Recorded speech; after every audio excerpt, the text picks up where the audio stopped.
This news reached a man from the people of religion and worship who was called Bilawhar, and he was living in the land of Sarandib. He was a worshipping and wise man.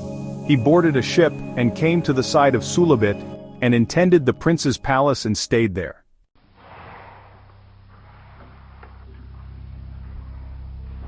He took off the clothes of the worshippers and came in the guise of merchants, and came and went to the prince's door until he knew the friends and companions and the people of the palace. And when he knew the kindness of the prince's instructor and his high position, he watched him and said to him in private, "I am a merchant from the merchants of Sarandib, and I have come to this state for a few days, and I have valuable and precious and valuable merchandise, and I was looking for a trusted man, and I chose you.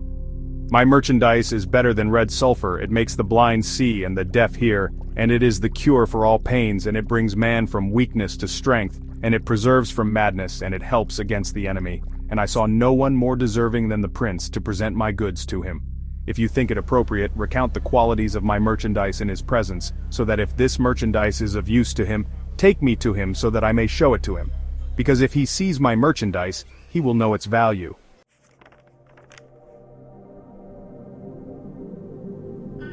"You are saying something that we have not heard from anyone before such words, and you seem good and wise, but an individual like us does not relate it until he knows the truth of something. Show your goods to me, and if I know it is worthy, I will offer it to the prince."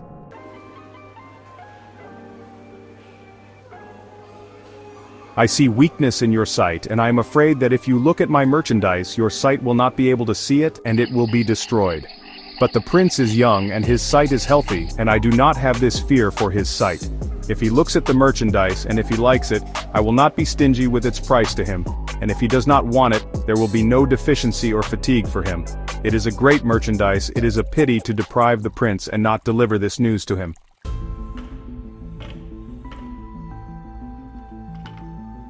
The instructor went to the prince and delivered the news of Bilawhar.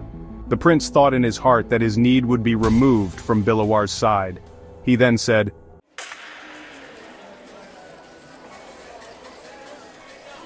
"When the night comes, surely bring that merchant to me in secret, because this matter cannot be taken lightly."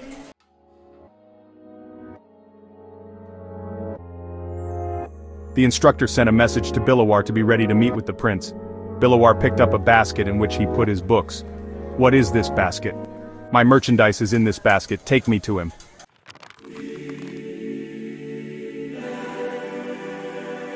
He took him to the prince, and when he entered, he greeted him. The prince answered his greeting with the utmost respect and honor, and the instructor went out. The wise man sat with the prince in private and said, "It's brand new at the fair this year. There's nothing else like it at the fair." Bilawhar acknowledges the prince's respect. "Bilawhar, O prince, you have greeted me with more greetings than the slaves and nobles of the people of your country. Prince, I have honored you because I have much hope for you."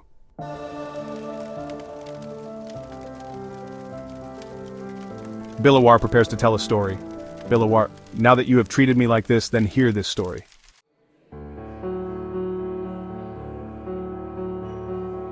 In one corner of the world there was a king who was known for his goodness. One day, he was traveling with his army along a road when suddenly, he saw two people who were wearing old garments, and the signs of poverty appeared on them. When he looked at them, he descended from his mount, greeted them, and shook hands with them. When the ministers saw this state, they became sad and came to the king's brother, who was bold on him, and said, "Today, the king has humiliated himself, and shamed the people of his country. He has fallen on the earth for two lowly and insignificant people. It is worthy that you blame him, so that he does not do this again."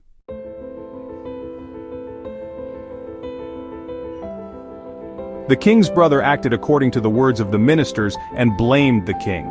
The king said something in response to him, and he did not know whether the king was pleased and happy or whether he was hurt. The brother returned to his house, and a few days passed in this way. After that, the king ordered his crier, who he called the crier of death, to proclaim death in the house of his brother. The custom of that king was that if he wanted to kill someone, he would order that crier to proclaim in his palace. After this proclamation, wailing and weeping arose in the house of the king's brother. He put on the clothes of death, came to the king's door, and was weeping and pulling the hair of his beard. When the king was informed of his presence, he summoned him. And when he came, he fell on the ground and cried out wailingly and woefully, raising his 2 hands in supplication.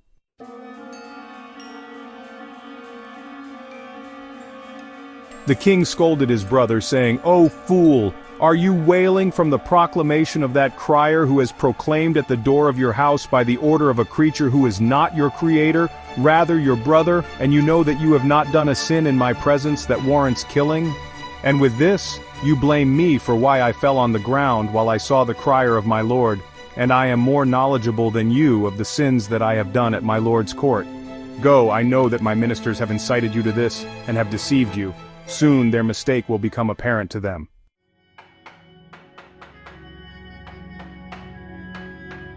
Then he ordered that 4 coffins be made of wood, and ordered that 2 of them be decorated with gold and the other 2 be smeared with tar. After that, he filled the 2 tar-smeared coffins with gold and ruby and emerald, and the 2 coffins decorated with gold were filled with corpses and blood and excrement.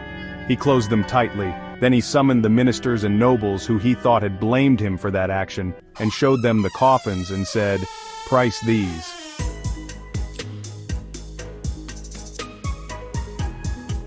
According to the appearance and receipt, no price can be put on these 2 gold coffins because they are very expensive, and those 2 tar coffins have no price because they are insignificant and worthless.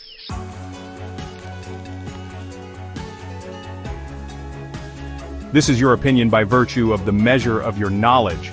And he ordered that the tar-smeared coffins be opened, and the house was lit by virtue of the jewels that were in them. He then said, "The example of these 2 coffins is like the example of those 2 men that you considered lowly and insignificant.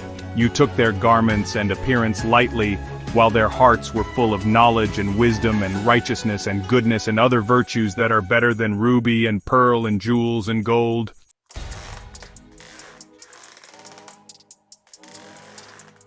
After that he ordered that the gold coffins be opened and the contents within revealed. The sight was gruesome. The corpses, blood, and excrement horrified the onlookers.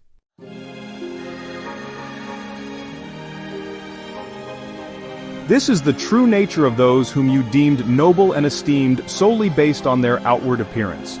Just as you judged these coffins by what you saw, you have misjudged those men by their rags and poverty, overlooking the richness of their souls. The ministers and nobles, realizing their folly, fell silent, their faces flushed with shame. True worth lies not in gold and jewels but in wisdom, virtue, and the purity of one's heart. Do not judge a person's value by their appearance, for the greatest wisdom often resides beneath the most humble exteriors. Having imparted this lesson, the king reinstated his commitment to kindness and compassion, ensuring that he treated all his subjects, regardless of their status, with respect and dignity. He vowed to seek out the wise and learned among his people, valuing their insight and guidance over superficial assessments.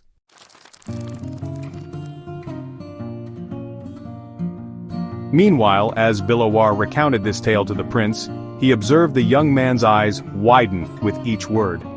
The prince leaned forward, captivated, and felt a stirring within him, a burgeoning desire to seek knowledge and truth, to understand the world beyond the gilded cage in which he had been raised.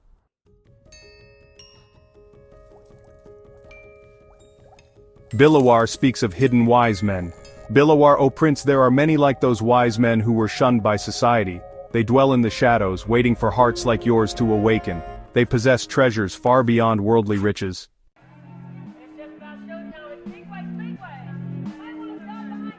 The prince expresses his desire to learn. "Prince, where can I find these wise men? How can I learn from them?"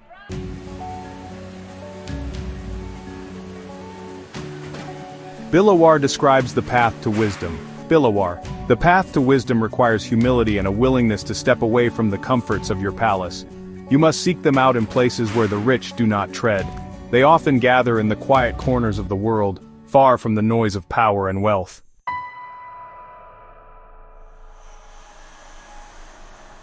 The prince pondered Bilawhar's words, his heart racing with the prospect of a greater purpose. He resolved to leave the confines of his palace, to seek out the truth and to learn from those who had been cast aside.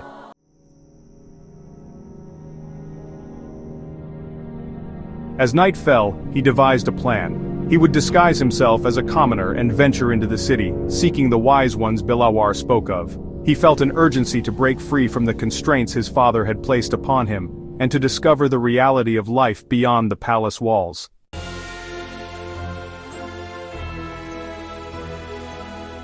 The next morning, under the cover of dawn, the prince donned simple clothing and left the palace unnoticed. He wandered through the busy streets, observing the lives of the people, their struggles, their joys, and their resilience. This was a world he had never known, and it filled him with both wonder and sorrow.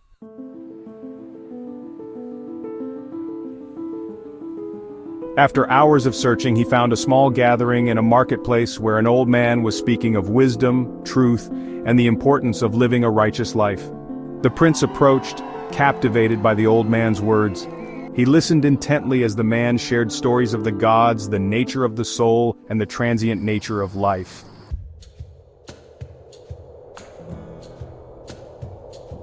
Feeling a connection to the old man's teachings, the prince introduced himself merely as a traveler seeking knowledge.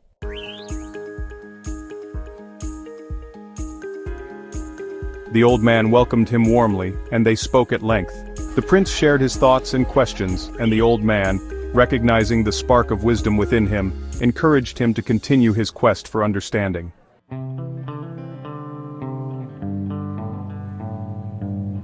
Days turned into weeks, and the prince returned to the marketplace often, absorbing the teachings of various wise men and ascetics. He learned to value humility, patience, and the pursuit of knowledge. He began to see the world through new eyes, understanding the significance of compassion and the interconnectedness of all beings.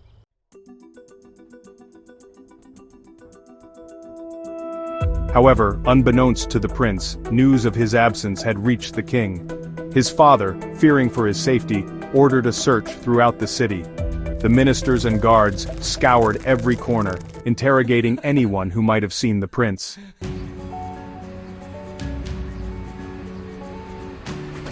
One day, while the prince was engaged in a deep discussion with the old man, the guards burst into the marketplace. The prince's heart sank as he realized they were searching for him. He knew he had to flee before they discovered him. The old man sensed the prince's distress and advised him to hide until the guards left.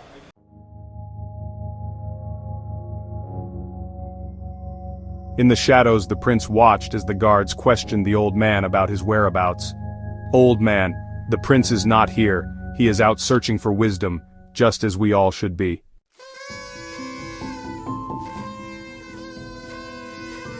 The guards, frustrated by the old man's unwavering demeanor, eventually left, but the prince knew he could not return to the palace. As the sun set, casting a golden glow over the city, the prince made a decision. He would leave his old life behind and embark on a journey to seek knowledge and enlightenment. He would become one of the wandering ascetics, dedicated to discovering the truth and sharing it with others.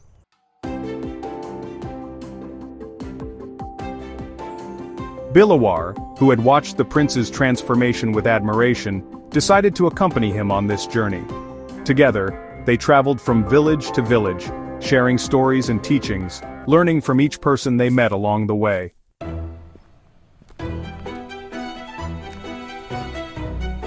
Their travels took them to distant lands where they encountered diverse cultures, philosophies, and ways of life. They learned of the struggles of the poor, the wisdom of the old, and the vibrant spirit of the youth. The prince's heart grew heavy with the burdens of the world, but he also found light in the resilience and hope of the people.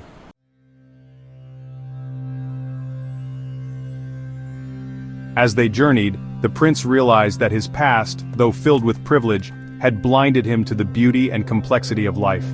He understood that true nobility lay not in wealth or power, but in the ability to empathize with others and to strive for justice and compassion.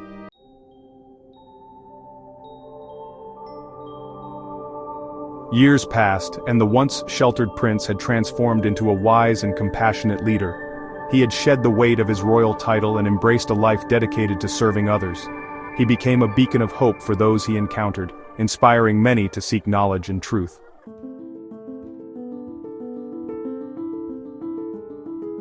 Eventually, word of the prince's wisdom reached his father, the king. The old king, now weary with age and regret, longed to reunite with his son. He had witnessed the suffering of his people and recognized the need for change. He sought to mend the rift between them and to learn from the very son he had tried to shield from the world.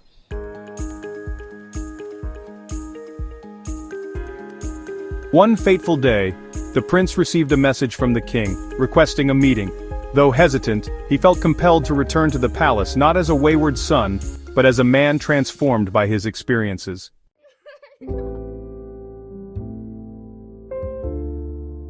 Upon his return, the king welcomed him with open arms, tears of joy streaming down his face. The prince too felt a swell of emotion as he embraced his father. They spoke long into the night, sharing stories of their journeys, their struggles, and their newfound wisdom.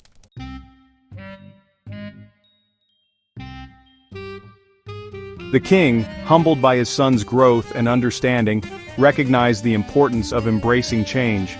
He vowed to govern with compassion, to listen to the voices of his people, and to honor the teachings his son had brought back from his travels.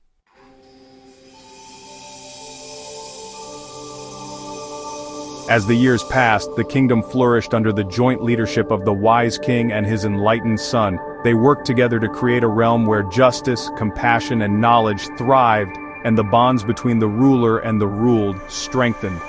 And so, the tale of Bilawhar and Budasaf became a legend, reminding all who heard it that true wisdom lies not in power or wealth, but in the pursuit of truth, understanding, and the willingness to serve others.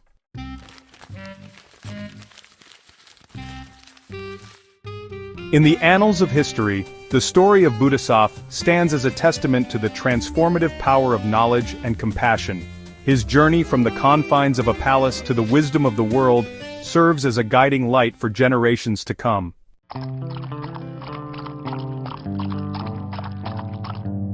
As for Bilawhar, he continued his travels, spreading the teachings of love and enlightenment, becoming a symbol of hope for all who sought the truth. Together, they forged a legacy that would inspire countless souls to break free from the shackles of ignorance and embrace the boundless possibilities of the heart and mind.